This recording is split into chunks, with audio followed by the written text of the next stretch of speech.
खड़गे साहब ने एक बात बोली है कि भाई झूठी घोषणाएं ना करो, झूठी घोषणाएं करेंगे थारे पास कहा पूरी नहीं होती है। कोई अपनी गलती को सुधार करके आना चाहेगा तो हमारा पार्टी का सीनियर लीडरशिप वो बैठ करके विचार करेगी किसको रखना है, किसको लेना है, किसको नहीं लेना।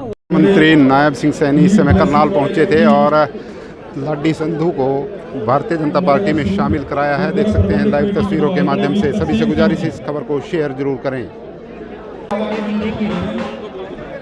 नहीं देखिए, अभी पार्टी में बैठकर विचार मंथन होगा। भारतीय जनता पार्टी है, अभी विचार मंथन करके ऐसा, क्योंकि पार्टी के अंदर सभी का अधिकार है। अगर कोई अपनी गलती को सुधार करके आना चाहेगा तो हमारा पार्टी का सीनियर लीडरशिप वो बैठ करके विचार करेगी किसको रखना है, किसको लेना है, किसको नहीं लेना। वो अभी विचार होगा। केंद्र सरकार ने डबल कर दिया है सर पराली का जुर्माना 5,000 से 30,000 तक, सुप्रीम कोर्ट के आदेश के बाद। पराली को लेकर सर जो देखिए, माननीय सुप्रीम कोर्ट की ये चिंता लगातार कि पोल्यूशन फैलता है, इससे हमारा भी नुकसान होता है स्वयं का, और वायु पोल्यूशन भी होता है। हमें पराली नहीं जलानी चाहिए।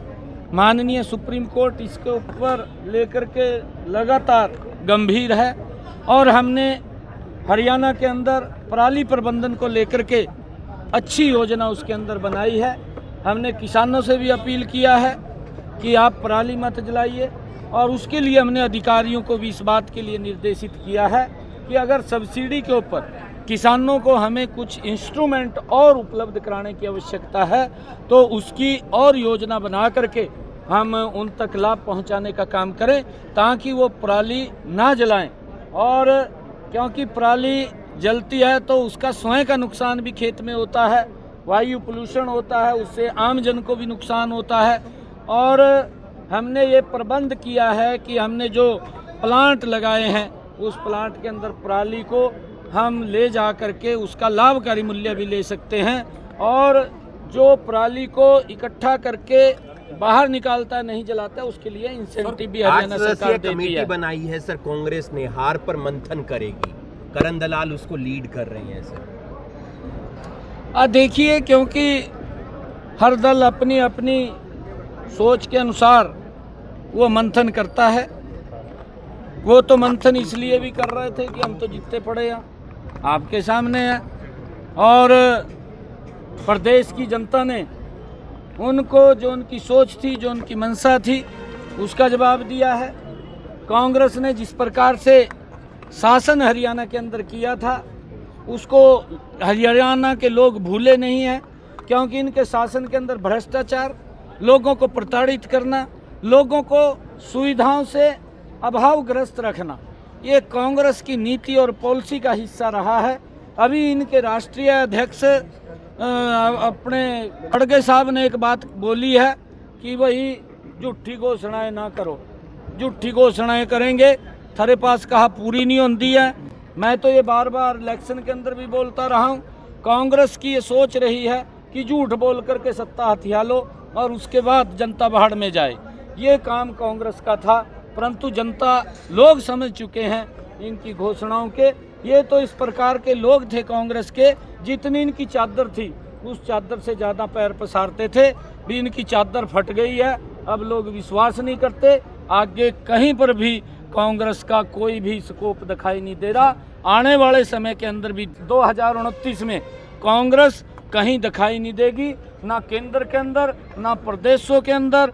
भारतीय जनता पार्टी नरेंद्र मोदी जी के नेतृत्व में ही लगातार लोग विकास को चाहते हैं, देश मजबूत चाहते हैं, देश में सुरक्षा चाहते हैं, और ये विश्वास नरेंद्र मोदी जी के ऊपर देश के लोगों का है, और इस विश्वास को लगातार आगे। सर, अमेरिका में ट्रंप की सरकार बनी है, अमेरिका में बहुत से गैंगस्टर्स बैठे हैं जो हरियाणा में इस समय धमकियां दे रहे हैं। लगातार करनाल में भी बहुत से मामले रोजाना धमकी के सामने आ रहे हैं जो अमेरिका में बैठकर व्यापारियों को धमकियां दे रहे हैं। देखिए, उसके लिए हमारा सख्त रुख है।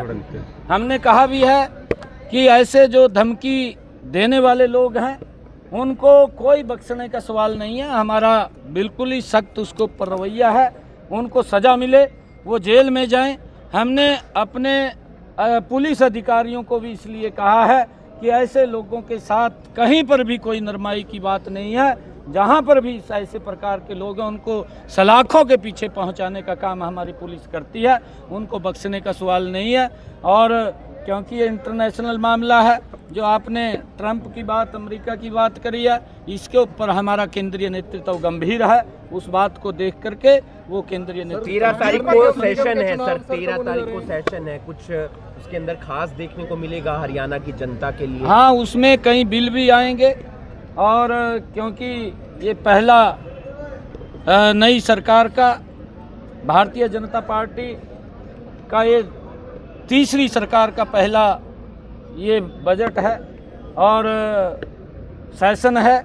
अभी बजट तो फरवरी के अंदर आएगा, पहला ही सेशन है और इस सेशन के अंदर हमने जो पीछे कई निर्णय किए थे, उन निर्णयों के कुछ बिल भी विधानसभा के अंदर आने वाले हैं और अच्छा रहेगा। हरियाणा के लोगों की अपेक्षाओं के ऊपर हम मजबूती से, हमारी सरकार काम करेगी और उसके लिए मेयर चुनाव की तैयारियां शुरू होगी तभी इस तरह की ज्वाइनिंग्स हो रही हैं। मेयर चुनाव की तैयारियां शुरू होंगी तभी इस तरह की ज्वाइनिंग्स हो रही हैं, वो आपको बताएंगे।